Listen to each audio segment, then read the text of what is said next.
ولایت علی کا انکار دین کا انکار ہے۔ الحمدللہ الذی جعلنا من المتمسکین، بولایا امیر المؤمنین علی ابن ابی طالب علیہ السلام۔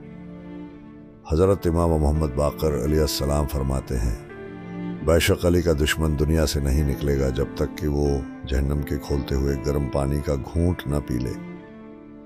جو شخص اس امر یعنی ولایت علی کی مخالفت کرتا ہے تو اس کے لیے برابر ہے کہ وہ نماز پڑھے یا زنا کرے۔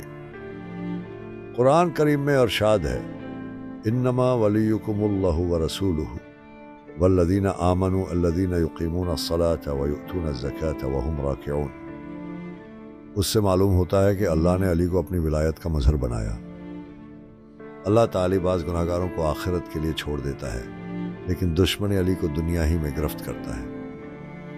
یہ عذاب جسمانی بھی ہو سکتا ہے، روحانی بھی، دل کی بے سکونی، باطنی گھٹن، دنیاوی ذلت یا موت کی سختی۔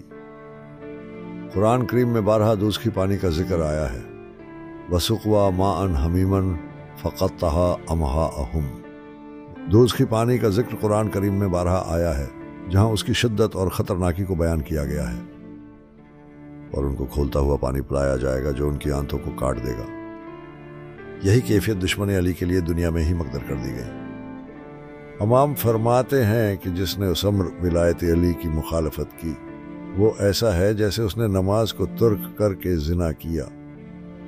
نماز دین کا ستون ہے، لیکن اگر وہ ولایت کے بغیر ہو تو ظاہری ہے، باطنی نہیں۔ زنا فحاشی ہے اور ولایت علی کا انکار روحانی فحاشی ہے، یعنی بندہ اللہ کی محبوب ترین ہستی کی دشمنی رکھ کر عبادت کر رہا ہے۔ ایسی عبادت منافقت ہے۔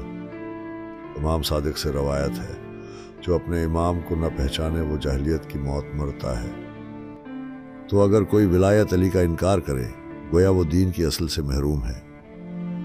نماز، روزہ، حج، سب اعمال اگر علی کی ولایت کے بغیر انجام پائیں تو وہ باطن میں رد کیے جاتے ہیں۔ علی کی دشمنی دراصل رسول اللہ کی نبوت، اللہ کی ربوبیت سے دشمنی ہے۔ جو شخص علی سے بغض رکھتا ہے وہ دین کی جڑ کاٹ دیتا ہے۔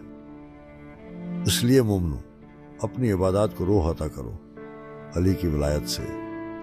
یا اللہ، ہمیں ہمیشہ علی کے دوستوں میں قرار دے، ان کے دشمنوں سے بیزار رکھ۔